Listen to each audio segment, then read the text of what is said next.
Okay, hello everyone. Today we're here in Microsoft Flight Simulator 2020 in JustFlight's Piper Arrow 3. We have a 49 nautical mile flight from Bravo Lima Mike Monmouth Executive to Mike Uniform Morristown Municipal. We'll be flying VFR, but we'll be using a published visual approach to Morristown, and we'll be staying underneath the New York Bravo for most of the trip. Should be a fun flight, so let's hop into the pilot seat and get started. If you saw my last video with the Piper Arrow, you'll know that I'm running with a custom livery. So this is one of the default liveries that I modified to have my tail number. In my last video, I also commented that the JustFlight Piper Arrow did not come with integrated checklists, only PDFs. So I made them. And I will put the link now so that you too can have those checklists. I think they're not perfect, but they are good enough, and you'll see me using them throughout the flight here. For today's flight, we're taking off from Monmouth, which is an untowered field. We'll be flying heading 335 on departure. And not long after departure, we will be flying underneath the Bravo shelf from JFK.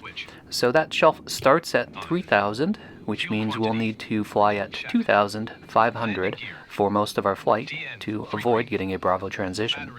There's a non-directional beacon just south of Morristown, which is Chatham, so I will dial that in since we do have an ADF on board, and it never hurts to have an additional nav aid. Solberg VOR is southwest of Morristown, so we are going to dial that into our CDI-1, and we will need to use that for the visual approach we'll be flying. What's interesting about Morristown is that it has a published visual approach, in addition to the usual RNAV and ILS approaches. It's the Route 80 Visual Runway 23 approach. We're going to intercept the 054 radial from Solberg VOR and follow it until we intercept Interstate 80. And then we will turn right base, follow that to the junction of Interstate 80 and 280, and then turn final. It's interesting to me because I've done a bunch of flights here in Microsoft Flight Simulator, and I'm always looking at the approaches, especially when I do the IFR flights, and it's the first airport that I've found that has a published visual approach. So I'm sure there's other airports with published visual approaches, but this is just the first one I've encountered. So it's kind of cool, and I've got to fly it. As we run through the checklist here to get started, I'll also talk a little bit about the custom checklist that I made for this. So it's surprisingly not too difficult to make a checklist.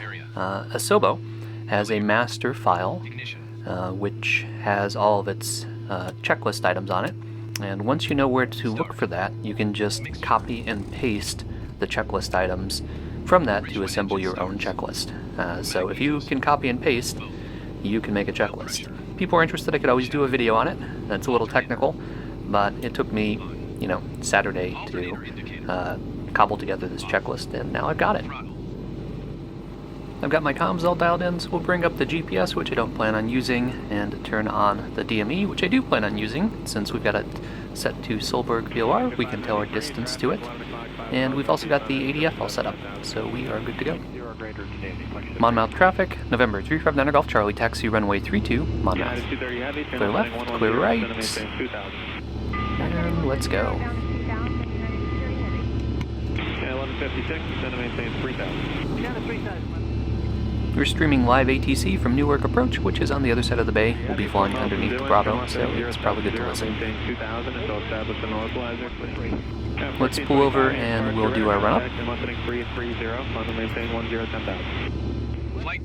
More of the custom checklist items, and you can see if you copy and paste from the master file, it'll even do things like have the co-pilot execute tasks for you, highlight the right instruments. It's pretty cool.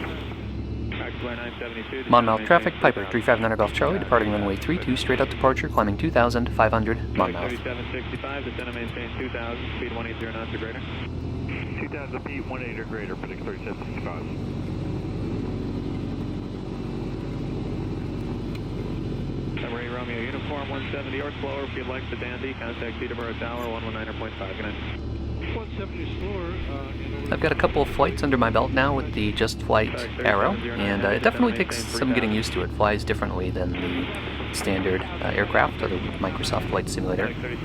Taxis really nicely, I'd say, but once you get close to rotate speed, you really lose control of it on the runway, and most of the time it tries to yank me really hard off the left side of the runway, right around 60 knots. And that's what's happening right here. But we are up. The other thing that's a little odd about it is you have to apply a lot of left rudder when you take off. And I think normally you'd have to apply right rudder for most aircraft on takeoff. Positive rate will get the gear up. It does fly really nicely. I find it's a bit sensitive. I've tried fiddling with the controls, but I think the controls just sort of numb the response. They don't really address the sensitivity. So I've just gotten used to making smaller movements with it compared to some of the other aircraft I fly in Microsoft Flight Simulator. Alright, we are on track. We have our co-pilot with us that my wife has nicknamed Floyd for some reason, so now he's just Floyd every time I look at him. But we will sit back and enjoy some of that awesome Flight Simulator scenery.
That was a lot of fun. I did have a couple problems. One, I goofed up the approach. I'll tell you how in a minute.